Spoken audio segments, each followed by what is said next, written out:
Ya, bueno, la semana pasada quedamos en el versículo 6 del capítulo 3 y hoy vamos a terminar el capítulo 3. Vamos a ver Hebreos 3, ¿cierto? Versículos del 7 al 19. Es un texto un poco largo, lo vamos a leer completo y de ahí vamos a ir viendo versículo a versículo.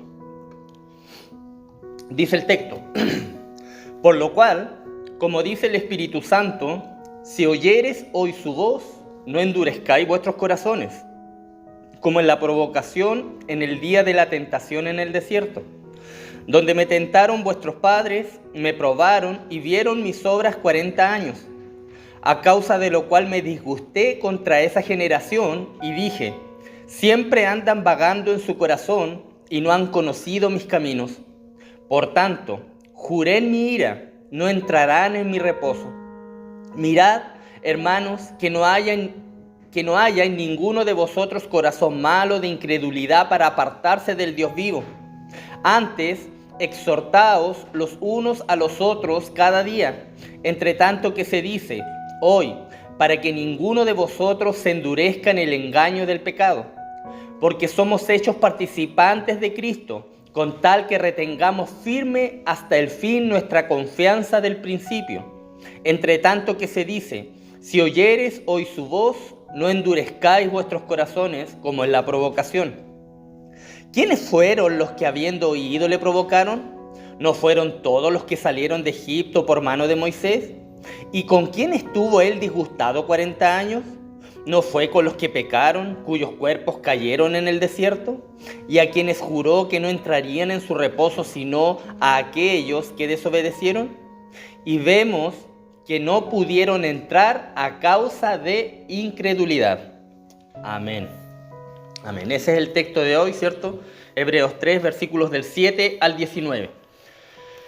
Bueno, desde el libro de Génesis, ¿cierto?, hasta Apocalipsis, o sea, en toda la Biblia entera, ¿cierto?, está llena de señales, de advertencias para nosotros los cristianos divinas, ¿cierto?, advertencias divinas, llamadas, ¿cierto?, o nos llaman a disuadir, o llamado a disuadir al hombre del pecado, a apartarse del pecado y librarlo con ello también de la condenación eterna o de la ira de Dios. El Antiguo Testamento nos dice que Dios, también ahí en Ezequiel 33:11, que Dios no se deleita de la muerte del impío. O sea, no es que a Dios le guste o que Él se sienta contento de mandar a alguien a la condenación eterna. No. La palabra en el Antiguo Testamento dice ahí en Ezequiel 33:11 que Él no se deleita de la muerte del impío, o sea, de la persona pecadora que no reconoció, ¿cierto?, que fue incrédula. De la persona mala. Y el Nuevo Testamento también nos dice en segunda de Pedro que Él no quiere que nadie perezca, que todos procedan al arrepentimiento. Entonces vemos a un Dios también amoroso, pero que no se deleita con mandar a una persona, ¿cierto?, a la condenación eterna o por ser incrédula. Pero su justicia, ¿cierto?, no puede sobrepasar el atributo, lo que hemos compartido en algunas ocasiones, su atributo del amor. Él es justo, ¿cierto?, pero no puede dejar por debajo la justicia para sobrepasar el amor y así perdonar aunque haya incredulidad a la gente. Hermanos, Dios no creó al hombre para condenarlo. Dios no lo creó con esa intención, ¿cierto? El hombre, nosotros somos la creación más hermosa de Dios. Pero Él no los creó para condenarlos en el infierno. Ese no fue el motivo de Dios para crearnos. Y vemos que a lo largo de toda la palabra, ¿cierto?, aquí advierte continuamente el Señor en su palabra de los peligros y de la pena por el pecado, por la desobediencia, por la incredulidad. Y también constantemente exhorta al arrepentimiento, a que debemos arrepentirnos de corazón. Y el texto de hoy, Hebreos 3, ¿cierto?, del 7 al 19, es una de esas advertencias que hace el Señor por medio de su palabra, ¿cierto? El Espíritu Santo aquí parece estar dando un empujón, por decir algo sobrenatural, a todo el que se encuentre a punto de creer y aceptar a Jesucristo, pero que aún no lo ha aceptado. Muchas personas, amado hermano, mucha gente aceptan el Evangelio intelectualmente, como compartimos al comienzo de estos tres grupos de personas a los cuales el escritor, ¿cierto?, habla en el libro. Y hay muchas personas, ¿cierto?, que aceptan el Evangelio, como dije, intelectualmente, o sea, creen su mensaje, lo creen en su mente, pero nunca se entregan a quien este Evangelio proclama o anuncia, que es Cristo, ¿cierto? Tienen lo intelectual, creen, como dije, el mensaje, pero no hay una decisión verdadera de fe hacia la persona de Jesucristo. Hermanos, y no le hace ningún favor a Dios, ni es beneficioso tampoco para nosotros gustar, ¿cierto?, admirar o alabar el Evangelio sin aceptarlo ni obedecerlo. Debemos aceptarlo y debemos obedecerlo, ¿cierto? Saber la verdad, amado hermano, de esta preciosa noticia del Evangelio, de esta buena nueva, saber la verdad, ¿cierto? Conocerla intelectualmente y no aceptarla, trae, amado hermano, peor juicio que nunca a lo mejor haberla conocido. Y la advertencia aquí en este texto, ¿cierto?, en los versículos del 7 al 19, es a quienes conocen el Evangelio, esta advertencia es para este grupo de personas que conocen el Evangelio, amado hermano, y afirman su verdad, pero por amor al pecado o por el amor a cosas del mundo, por temor a lo mejor a la persecución en aquella época o a cualquier otra situación, estas personas no han dado un verdadero paso de fe, ¿cierto? O no se han entregado a la verdad que saben ellos que es real. Conocen el Evangelio, saben que la verdad es real, pero no han entregado su vida a la persona de Jesucristo. Es como si hubiera, amado hermano, un incendio en un edificio aquí en Osorno Alto, no sé, pongamos el edificio Cahuac, hubiera un incendio ahí en ese edificio y hubiese alguien en el último piso arriba y el edificio se está quemando completo y está en el último piso y un carabinero o un bombero o la gente le dice que se tire, ¿cierto? Y le grita porque abajo hay una red grande o un tipo de estas como colchonetas inflables para que pueda tirarse. Y le gritan que se tire, pero esta persona duda en hacerlo, Está consciente, amado hermano, esta persona allí está consciente que puede morir y sabe que la red o la colchoneta que está allá abajo es su única salida o vía de escape, pero no actúa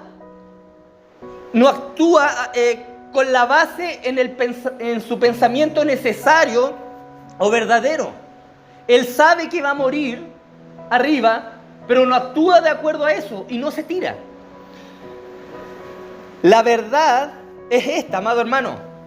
Saber el peligro y la forma de cómo esquivarlo no nos salvará, amado hermano. Si no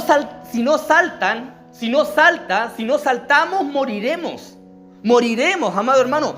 Cuando se trata de su vida, nada más debiera importar que saltar. Y lo mismo es en el Evangelio. Debemos actuar. Debemos saltar cuando estamos en peligro y saltar a este precioso Evangelio. No basta solamente con tener el conocimiento, conocer la verdad y no dar el paso, ¿cierto?, hacia ella y aceptarla verdaderamente en nuestro corazón. El escritor de Hebreos tiene una gran inquietud por sus compatriotas, ¿cierto?, a quienes les escribe, porque están en un aprieto, están en un gran aprieto, ¿cierto? Estos han oído, este grupo de personas ha oído el Evangelio, algunos de ellos, amado hermano, por la boca de los mismos apóstoles. Están convencidos, como dije, intelectualmente, pero por varias razones no deciden aceptar a Cristo. Este segundo grupo de personas a los cuales escribe el escritor. Al parecer, algunos habían hecho a lo mejor alguna confesión de fe, ¿cierto? O habían hecho alguna declaración de confianza en Cristo, pero estaban comenzando a retractarse o a echarse para atrás. Cuando sus amigos, a lo mejor por dar un ejemplo, o su familia, ¿cierto?, comenzaron a ridiculizarlos empezaron ellos a flaquear. Cuando hubo presión, a lo mejor de sus amigos, qué sé yo, estos comenzaron a flaquear, ¿cierto? Comenzaron a dudar y comenzaron a retractarse. No estaban dispuestos a entregarse por completo a Jesús. Por tanto, se hicieron apóstatas, ¿cierto? Sabiendo la verdad, le dieron la espalda voluntaria intencionalmente al Evangelio.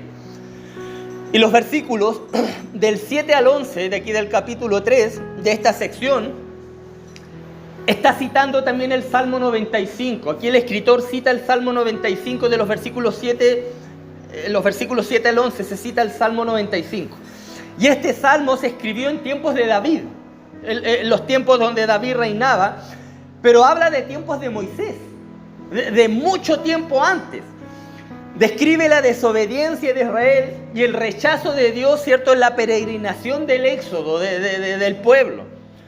El versículo 7 decía: por lo cual, como dice el Espíritu Santo, si oyeres hoy su voz,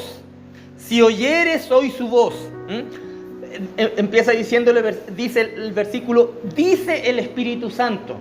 Dice el Espíritu Santo. Bueno, aquí vemos una claridad, amado hermano, de la inspiración divina en la Escritura, que fue el Espíritu Santo, ¿cierto? El Espíritu Santo participó en todo momento en escribir la palabra santa de Dios que nosotros tenemos hoy, la Biblia, ¿cierto? Y por esta razón es un pecado, amado hermano, de primer grado, y abre las compuertas a toda clase de herejías, negar la inspiración verbal absoluta de las Escrituras. Es un pecado, amado hermano. Hacemos a Dios mentiroso al decir que la Escritura no es una verdad, o negar la inspiración de las Escrituras. Y la advertencia básica del Salmo 95, lo que escribe el escritor aquí, dice: si oyeres hoy su voz, no endurezcáis vuestros corazones. Se usa 3 veces aquí en Hebreos capítulo 3. En los versículos 7, en el 8, en el 13, en los versículos 7, 8, 13 y 15. Y una en el capítulo 4 también en el versículo 7. Y cuando dice: si oyeres hoy su voz, dice: si oyeres hoy su voz, ¿cierto? Hoy indica, amado hermano, una gran urgencia de parte del escritor. Está diciendo: esto es urgente, si oyeres hoy su voz, significa ahora. Se refiere, el escritor está diciendo ahora en el presente, ahora en este tiempo, cuando escribe la carta. Si nosotros, amado hermano, conocemos la verdad de Jesucristo, conocemos el Evangelio, si conocemos, ¿cierto?, de que Jesucristo, ¿cierto?, es Dios encarnado, si reconocemos todo esto, no debemos hacer lo que hizo Israel cuando conoció la verdad de Dios y vio su revelación. Ellos conocieron la verdad de Dios, vieron su revelación en muchos milagros, y aún así su corazón seguía en incredulidad. Es muy necio, amado hermano, y peligroso endurecer su corazón o endurecer el corazón. Nunca sabemos cuánto tiempo tendremos para decidir. Nunca sabemos, amado hermano. El tiempo de la salvación de Dios es siempre ahora. En este momento, hoy, dice el escritor aquí, hoy, ahora, en el tiempo presente. Y hay muchas veces, y yo lo he escuchado, y tal vez alguna vez yo lo dije: no, yo creo que todavía no es mi tiempo. No, yo creo que más adelante tal vez. Y uno lo ha escuchado, yo creo que más de algunos de ustedes también lo ha escuchado. Y nunca sabemos cuánto tiempo tendremos, amado hermano, para decidir. La palabra hoy, ¿cierto?, significa el tiempo presente de la gracia de Dios que está allí presente, constante. Escuchar a Dios, amado hermano, y obedecerle es un asunto de la voluntad. Endurecer el corazón, como Israel aquí en el texto lo hizo, también lo es.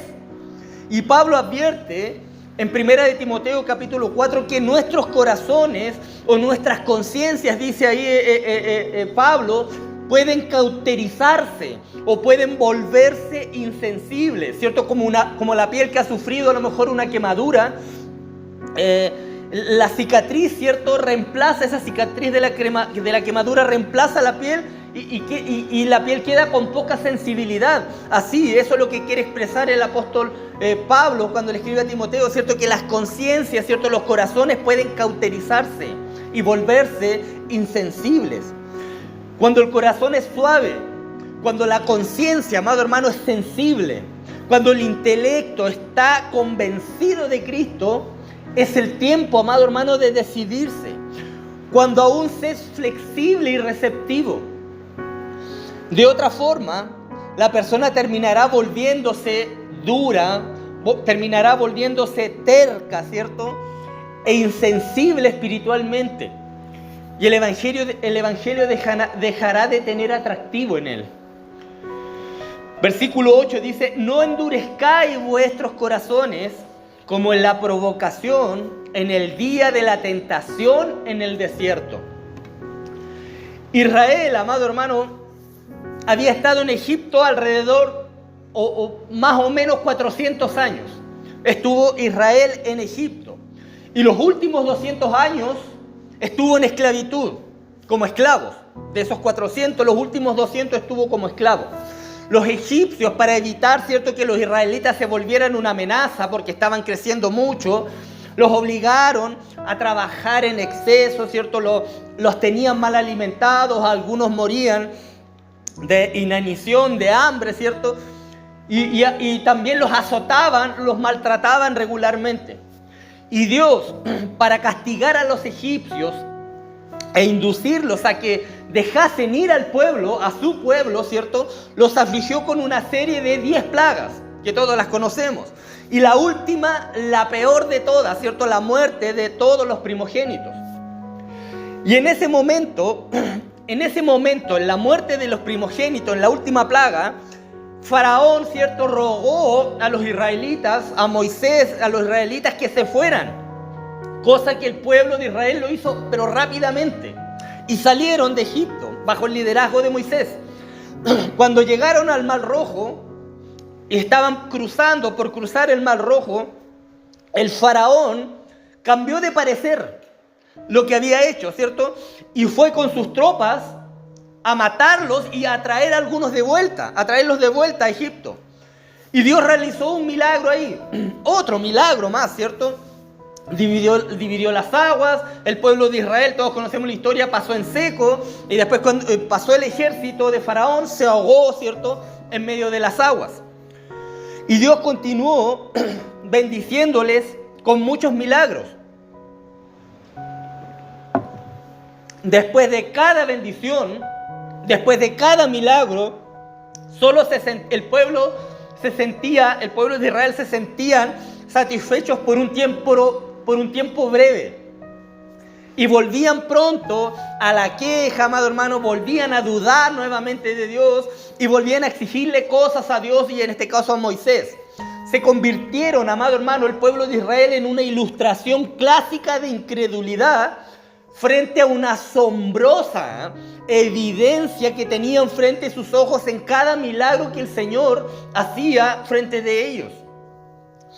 Pero nunca creyeron de verdad. El pueblo de Israel nunca creyó de verdad. Tal como los egipcios, ¿cierto? Olvidaron, se apartaron y obviaron rápidamente el temor de Dios. Los egipcios, cuando el Señor hizo la última plaga, ellos lo dejaron ir al pueblo, pero después se olvidaron, ¿cierto? Perdieron el temor de Dios y fueron nuevamente detrás de los israelitas. Lo mismo pasó con Israel. Después de cada milagro, después de cada cosa que el Señor hacía por el pueblo, ellos se olvidaban y volvían a las quejas, amado hermano. No se entregaron a Él en fe, al Señor en fe, ¿cierto? Como resultado, ¿qué pasó? Tuvieron que andar, ¿cierto? Y andar por 40 años en el desierto hasta que murió la generación desagradecida, la que no confiaba, la incrédula, como Dios lo había prometido.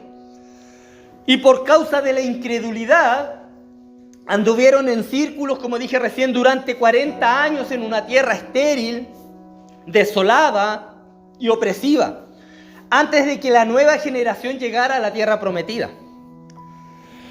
Versículo 9 dice: donde me tentaron vuestros padres me probaron y vieron mis obras 40 años. Vieron mis obras, dice el Señor, 40 años, amado hermano. Hermanos, para la incredulidad, ninguna prueba es suficiente. 40 años el pueblo vio las obras del Señor, de Dios, de Jehová, ¿cierto? Entonces, para la incredulidad no hay pruebas, nunca hay prueba suficiente. El incrédulo siempre pide algo más. Pedir más pruebas es solo un pretexto, amado hermano, una excusa, una táctica dilatadora. El pueblo de Israel se mantenía probando a Dios y el día de la tentación, el día de la tentación, como dice el versículo, duró 40 años, amado hermano. 40 años de incredulidad. Y al leer el libro de Éxodo vemos que Dios había estado proveyéndoles todo el tiempo, amado hermano, ¿cierto? Cruzaron el Mar Rojo, una nube, ¿cierto?, les protegía de día y de noche, el maná, las codornices, el agua, entre muchas otras cosas más. El pueblo tenía evidencia, amado hermano, del poder de Dios. El pueblo Israel tenía evidencia del cuidado de Dios, pero no ponían su confianza completa en Jehová, en Dios. De modo, amado hermano, que seguían diciendo, Dios, haz esta otra cosa por nosotros para que sepamos que tú eres real. O haz esto otro ahora para que nosotros creamos. O iban donde Moisés y decía que haga eso para que ellos puedan creer. Y así pasaron 40 años, amado hermano. Pero cuando Él les volvía a proteger y les volvía a proveer, amado hermano, ellos seguían sin creerle. Seguían en incredulidad. Entonces el escritor de Hebreos aquí le está diciendo a sus lectores, no sean como ese pueblo. No sean incrédulos, no sean como ese pueblo. No inventen excusas para no creer, le está diciendo aquí el escritor de Hebreos a sus lectores. No endurezcan sus corazones a Dios como lo hicieron ellos, como lo hizo el pueblo de Israel, o perderán la oportunidad como ellos. Eso es lo que está diciéndole el escritor de Hebreos a sus receptores, a los lectores. Y los versículos 10 y 11 dicen, a causa de lo cual me disgusté contra esa generación y dije, siempre andan vagando en su corazón y no han conocido mis caminos. Por tanto, juré en mi ira, no entrarán en mi reposo. No entrarán en mi reposo. La palabra aquí, ¿cierto? Disgusté no implica solo infelicidad o decepción. Significa estar irritado, amado hermano, significa estar agitado, furioso. Dios estaba agitado, irritado y furioso. Dios estaba extremadamente airado, amado hermano, con el pecado y la incredulidad del pueblo de Israel. Milagro tras milagro, provisión tras provisión, cuidado tras cuidado, y el pueblo seguía incrédulo. El pueblo seguía y seguía y seguía en lo mismo. Les rechazó el Señor y los repudió. ¿Por qué? Como dice el versículo 10, porque siempre andaban vagando en su corazón y no habían conocido sus caminos, a pesar que esos caminos eran evidentes, amado hermano. Si Israel tuvo evidencia más que suficiente, amado hermano, para confiar en este Dios vivo durante los tiempos de Moisés, ¿cuánta más tenemos nosotros hoy? Hoy, amado hermano, tenemos la evidencia, ¿cierto?, de que Jesucristo, el Hijo de Dios, murió en la cruz, resucitó al tercer día y vive y salva a los hombres de la condenación eterna. Tenemos evidencia en su santa palabra. Hombres que vieron esto, amado hermano, testigos oculares que plasmaron lo que vieron, inspirados por el Espíritu Santo en la santa palabra de Dios. Nosotros tenemos evidencia. La evidencia está aquí y la evidencia, amado hermano, es segura. Es segura. Cristo, el Hijo unigénito del Padre, ha manifestado a Dios porque Él es Dios. lo ha declarado, ha mostrado su amor, ha mostrado su gracia, ha enviado el Espíritu Santo, el Paracleto, ¿cierto? El Consolador, el Abogado, el Intercesor. No necesitamos un Moisés, además de toda la evidencia histórica. Amado hermano, tenemos la tercera persona de la Trinidad, ¿cierto? El Espíritu Santo para revelar a Jesucristo, a Cristo. La incredulidad frente a tan abrumadora o asombrosa evidencia, amado hermano, es de veras trágica. Trágica, amado hermano. No tiene excusa. No tenemos excusa. Versículo 12 dice: mirad, hermanos, que no haya en ninguno de vosotros corazón malo de incredulidad para apartarse del Dios vivo. Lo voy a volver a leer. Mirad, hermanos, que no haya en ninguno de vosotros corazón malo de incredulidad para apartarse del Dios vivo. Con base en la incredulidad de Israel en el desierto, amado hermano, se hace un llamado a los lectores de Hebreos para no seguir este ejemplo, para que no sigan el ejemplo. Es una advertencia al peligro de rechazar la verdad que se conoce, la verdad evidente. El juicio de los días en el desierto cayó sobre los que rechazaron la palabra de Dios por medio de Moisés. Y la advertencia aquí, amado hermano, es a quienes rechazan la palabra de Dios en Cristo, que vino por medio de Cristo. Y el mayor pecado del mundo, amado hermano, es la incredulidad. Es ser incrédulo. Es la mayor ofensa a Dios, amado hermano, y nos produce a nosotros un daño extremadamente grande. Una condenación eterna. Estos lectores tenían conocimiento del Evangelio, a los cuales escribe aquí Hebreos. Muchos quizás profesaban incluso ser cristianos. Ninguno se consideraba activamente agresor de Cristo, pero todos en cierto modo estaban en contra de Él. Hermanos, no importa cuán cerca esté una persona de aceptar a Jesucristo como Salvador, si nunca llega a Él, sigue teniendo, como dice el versículo 12, un corazón malo de incredulidad. Aunque esté allí a punto, amado hermano, esté muy cerca de hacer esta decisión de fe, si no la hace, sigue teniendo un corazón malo de incredulidad. Como alguien ha oído, cuando alguien ha oído la verdad de Jesucristo, amado hermano, cuando alguien ha reconocido que esta es la verdad y luego da la espalda, ¿cierto?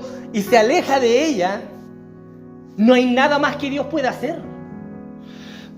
Una vez que ha oído el Evangelio y ha entendido sus afirmaciones, para luego decirle no a Jesucristo, esa persona ha recaído y sigue incrédula, se ha convertido en una apóstata, ¿cierto? Una apóstata es una persona que se aparta de los principios y de las verdades del Evangelio. Ahora el versículo 13 siguiente, ¿cierto? El escritor anima a exhortarse también unos a otros diariamente, dice el versículo 13. Antes, exhortaos los unos a los otros cada día.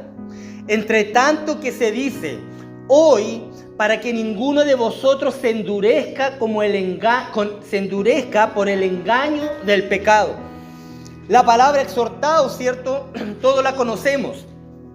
Tiene un significado, y aquí en este texto, ¿cierto? Tiene un significado de caminar junto a alguien para ayudarle, levantarle, animarle. El escritor está diciendo a los creyentes, entre sus lectores, pónganse uno al lado de otro y ayúdense, levanten a lo mejor al que está más débil, al que todavía no ha dado ese paso de fe, ¿cierto? Se les urge especialmente ayudar a los hermanos judíos incrédulos, a los que todavía no han confesado al Señor, animándolos a no endurecer más sus corazones, sino a aceptar a Jesús como el Mesías, como el Salvador del mundo. Aquí eso anima el escritor. Y la palabra engaño que sale aquí, ¿cierto? El engaño del pecado, dice ahí la palabra engaño de este versículo, quiere decir, ¿cierto? Una artimaña. Eso es un engaño, una artimaña o estratagema o astucia, ¿cierto? Y el pecado humano, amado hermano, es una artimaña. Rara vez parece lo que realmente es. Siempre se enmascara y se disfraza, amado hermano, el engaño. Miente y como dice la palabra, y engaña. Incluso en ocasiones hasta parece verdad, pero no lo es. Cuando una persona se endurece espiritualmente, rara vez está consciente de ello, amado hermano. No se da cuenta de estas cosas. Puede oír el evangelio de Jesucristo una y otra vez, pero no responde. Y hay un dicho que dice, no sé si alguna vez lo han escuchado, yo lo escuché el otro día cuando escuchaba un mensaje sobre este tema, que dice: el mismo sol que derrite la cera, endurece también la arcilla. El mismo sol que derrite la cera, que ablanda los corazones, también endurece la arcilla. Hermanos, si nuestro corazón no se funde, no se derrite, no se moldea en la fe, la incredulidad lo endurecerá. La vieja naturaleza, nuestra carnalidad, amado hermano, nos dice o sugiere constantemente lo siguiente: que el pecado no es tan malo. Eso lo dice nuestra pecaminosidad, nuestra naturaleza pecaminosa, nuestra carne. Nos dice que el pecado no es tan malo y que la confianza en Cristo no es tan importante como la Biblia lo relata o lo dice. Nos dice que nuestra carnalidad, que hacerse cristiano a veces parece muy costoso o muy exigente, muy restrictivo, muy monótono, sin emoción, incluso innecesario. De la perspectiva propia de la persona también parece o se siente que no es tan impía. Nuestra naturaleza pecaminosa nos hace pensar, ¿cierto?, desde nuestra perspectiva propia, que ser impío no es tan malo, o no soy tan impío, empieza a pensar nuestra mente. ¿Por qué? Cuido a mi familia, le ayudo a mi prójimo, soy buen ciudadano. Bueno, no soy perfecto, dice uno, pero tampoco soy malo. En mi vida hay cosas que mejorar, sí, pero no necesito salvación. A lo mejor puede pensar uno. Y este es el razonamiento, amado hermano.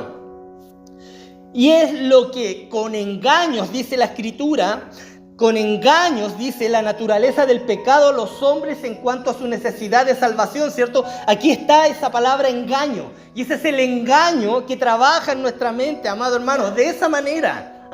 Ese engaño, esa artimaña, esa astucia dentro de nosotros. Y la evaluación divina es diferente. Dice el mismo escritor de Hebreos en el capítulo 10, versículos 38 y 39, dice: mas el justo vivirá por fe, y si retrocediere, no agradará a mi alma. Pero nosotros no somos de los que retroceden para perdición, sino de los que tienen fe para preservación del alma, dice el escritor. Ahí está, amado hermano, dice el escritor. Usted está al borde de la decisión, una decisión a la que no puede escapar. O cree en la salvación de su alma o cae en su condenación, está diciendo el escritor. Sigamos, versículo 14. Porque somos hechos participantes de Cristo, con tal que retengamos firme, amado hermano, hasta el fin nuestra confianza desde el principio, nuestra confianza del principio. Si realmente creemos, amado hermano, el Evangelio,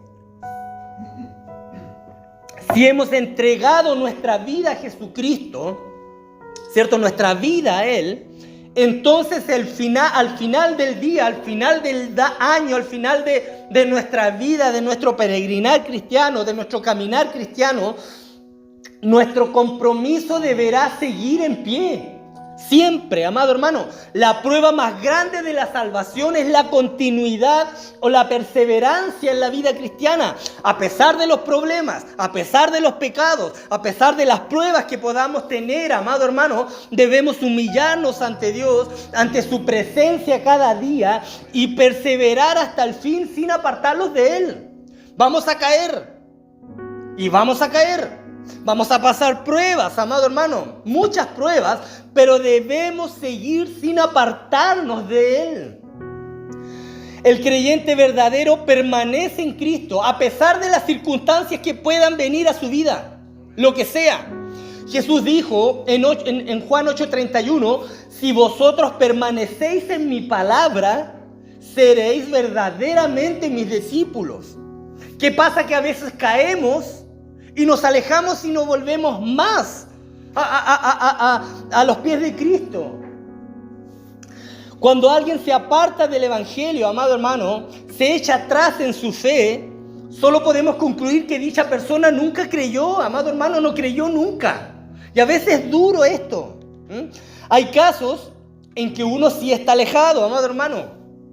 Y hay una diferencia en nunca haber conocido a Cristo y estar alejado. Y hay casos en que uno está alejado y sigue siendo salvo. Y la evidencia de eso es que nos aflige nuestro pecado. Estamos alejados, amado hermano, pero ese pecado nos aflige y luchamos, a pesar de que estamos alejados, luchamos con ese pecado. El Espíritu nos amonesta, amado hermano, a pesar de que estamos alejados. A diferencia del que nunca creyó verdaderamente y vive en pecado, amado hermano, sin siquiera sentir una amonestación de parte del Espíritu Santo. Y más encima se deleita del pecado. Obvio, el Espíritu Santo no mora en él, por eso que no va a sentir una amonestación del Espíritu, porque nunca moró en él. Y esa es una diferencia entre estar alejado y una persona que en realidad nunca creyó. Primera de Juan 2:19 dice, salieron de nosotros, pero no eran de nosotros, porque si hubieran sido de nosotros, habrían permanecido con nosotros, pero salieron para que se manifestase que no todos son de nosotros. Cuesta aceptar esta realidad, mi hermano. Cuesta aceptarla, más aún cuando esto se vive en un ser en el cual amamos mucho. Yo estoy viviendo algo así y me cuesta aceptar esta verdad, pero es la verdad. ¿Perdieron su salvación? No, no perdieron su salvación. Nunca la tuvieron, amado hermano. Hermanos, es una dura verdad. Y no podemos acomodar la palabra para creer o pensar otra cosa. A mí me gustaría pensar otra cosa, pero la palabra me dice lo contrario. Mis ovejas oyen mi voz y yo las conozco y me siguen y yo les doy vida eterna y no perecerán jamás, ni nadie, dice, las arrebatará de mi mano. Nadie las arrebatará de mi mano. Pero mientras estamos aquí en la tierra, amado hermano, debemos seguir orando por aquellos que jamás tuvieron este verdadero encuentro con Cristo. Eso no significa que nosotros tenemos que dejarlos ahí, destinados a la condenación eterna. No, debemos seguir orando por ellos. Debemos seguir hablándoles, exhortándoles, amado hermano. Permanecer en el Señor es lo que marca la diferencia entre posesión y una simple confesión. Los últimos versículos del 15 al 19 dicen: entre tanto que se dice, si oyeres hoy su voz, no endurezcáis vuestros corazones como en la provocación. ¿Quiénes fueron los que habiendo oído le provocaron? ¿No fueron todos los que salieron de Egipto por mano de Moisés? ¿Y con quién estuvo él disgustado 40 años? ¿No fue con los que pecaron, cuyos cuerpos cayeron en el desierto? ¿Y a quiénes juró que no entrarían en su reposo, sino a aquellos que desobedecieron? Y vemos que no pudieron entrar a causa de incredulidad. Incredulidad. Vemos aquí el asunto, amado hermano. La incredulidad. El llamado a acudir al Señor sin demora se vuelve a repetir. O el escritor lo vuelve a repetir. Dios se había airado, ¿cierto?, con todos los que salieron de Egipto, dice el versículo, y no creyeron. Y en su ira les negó el descanso en la tierra prometida. El reposo. Se los negó por su incredulidad. El escritor les ruega a sus lectores que no sigan ese ejemplo para no sufrir el mismo desenlace, amado hermano. Les ruega, es urgente. Por favor, no sigan ese mismo ejemplo, si no van a tener el mismo final. La desobediencia de la incredulidad despoja, amado hermano, de las bendiciones y trae juicio a las personas. Dios tiene grandes bendiciones preparadas. Dios quiere derramar, ¿cierto?, estas riquezas sobre nosotros, no solo en esta vida, sino durante toda una eternidad, pero se necesita una sola cosa: fe, amado hermano, fe. Dice el texto, no pudieron entrar a causa de su incredulidad. Faltó fe, no hubo fe. Hermanos, lamentablemente, no confiar en Dios es fatal. Es fatal, amado hermano. No creer en Él, llevar una vida de incredulidad frente a tan grandes evidencias que tenemos frente a nuestros ojos, amado hermano, tiene un desenlace de castigo eterno. Qué triste y trágica noticia. Muy triste y trágica noticia. Amén. Oremos, hermano, antes de responder el cuestionario.